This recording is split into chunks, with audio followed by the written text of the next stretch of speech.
Hükümetin çok önemli problem alanlarını tek bir bakanlıkta birleştirmek, bu alanlara dair ne kadar ciddi politikalar oluşturduğunu, kadınların, çocukların, engellilerin yaşadığı sorunlara ve sosyal politikalara ne kadar önem verdiğinin açığa çıkarması açısından önemli bir veri sunmaktadır bizlere.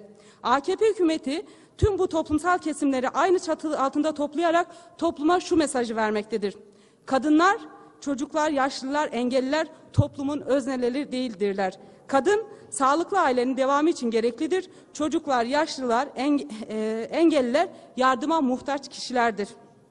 Sözde kadınlar adına ciddi çalışmalar yapacak olan bu bakanlığın isminde kadın kelimesinin yer almaması, bakanlığın isminin Aile ve Sosyal Politikalar Bakanlığı olması, bakanlığın icraatlarının neler olacağı konusunda çok şey anlatmaktadır. Bu bakanlık isminde de anlaşılacağı gibi erkek egemen zihniyetin ürünü olan geleneksel, bizlere öğretilmiş kadınlık ve erkeklik rollerinin devam ettirilmesi ve kadının toplumda bir birey olarak değil, ailenin bir parçası olarak ele alınan kadın erkek eşitsizliğinin devlet güvencesi altına alınmasından başka bir anlam ifade etmemektedir. Sayın milletvekillerim, geleneksel aile devletin bir prototipi olarak iktidar, hiyerarşi ve tahakkümün kadınlar üzerinden bir şiddet politikası olarak karşımıza çıkmaktadır. Bizler geleneksel aile yapısının, aile bireylerinin kendisini tahakküm altında hissetmeden anne, baba ve çocuğun birey olabildiği demokratik bir aile modelini geliştirebileceğine inanıyoruz. Ancak AKP'nin burada öngördüğü aile geleneksel bir aile modelidir. Sayın Bakan'ın bütçe görüşmeleri sırasında insanı yaşat ki devlet de yaşasın olarak ifade ettiği yaklaşım tam da bu geleneksel yaklaşımı ifade etmektedir. Oysa önemli olan devlet değil toplumdur. Devlet toplumun daha iyi koşullarda demokratik, adil ve barış içerisinde yaşamasını sağlayacak bir organizasyona dönüştürmek durumundadır. Görevi de bununla sınırlandırılmalıdır.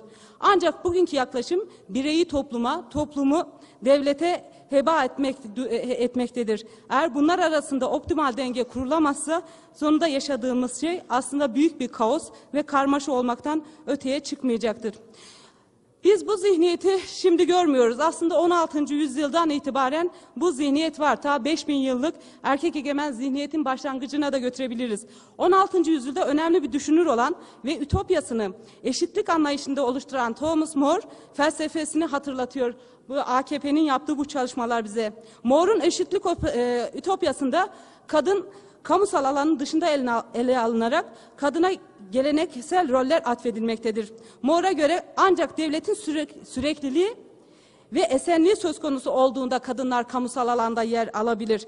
21. yüzyıldayız. Ne yazık ki zihniyet, aynı yaklaşım devam etmektedir.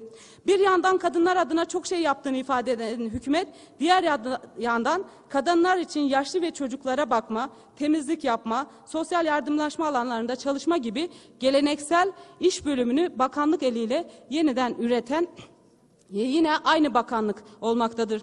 Bir kez daha bu kürsüden defalarca hatırlattık. Bir kez daha kadınlar adına şunu belirtmek isteriz ki, kadın erkek eşitliğini esas almayan hiçbir çalışmanın başarıya ulaşma şansı yoktur. Öncelikle kadın ve erkek eşitliği olduğuna inanarak devletin tüm kurumlarını bu eşitlik yaklaşımına göre yeniden düzenlemek, kadın erkek eşitliğini özgürlükler, demokrasi, adaletin ve barışın temeli olduğu bilinciyle toplumu dönüştürecek eşitlik politikalarını geliştirmek zorundayız. Eşitlik politikalarına öncelikle bu çatı altında başlamak durumundayız. Çünkü aslında eril zihniyet, erkek egemen zihniyet bu çatı altında devam ettirilmektedir. Sayın milletvekilleri, Aile ve Sosyal Politikalar Bakanlığı yıllardır kadın örgütlerinin kadın mücadelesini görünür kılma ve kadınların toplumsal yaşamın tüm alanlarında daha etkin olmalarını sağlamak için verdikleri mücadelelerle elde ettikleri kazanımlara anlam vermeyen, kadını bir birey olarak değil, ailenin bir parçası olarak gören, geleneksel kadınlık ve erkeklik rollerini yeniden üreten bu dili devletin güvencesine alan bir zihniyeti yansıtmaktadır. Sayın Bakan Fatma Şahin, kadın kollarından gelen ve kendisi kadın mücadelesi konusunda çabası olan ve bu isimdeki bakanlığın yapabileceklerini, sınırlarını bilen birisidir. Sayın Bakan, hükümetin erkek vekilleri bilmeyebilir ama siz kadın mücadelesinin ne kadar önemli olduğunu biliyorsunuz. O nedenle kadın çalışmalarını bağımsız bir bakanlık altında yapılanması kadınların yaşamlarının değişmesi açısından çok önemli olduğunu düşünüyoruz. Ve bu konuda zaman geçirmeden bu torba bakanlıktan Kadın Bakanlığı'nı çıkarmanızı, Kadın ve Eşitlik Bakanlığı'nı kurmanızı öneriyoruz.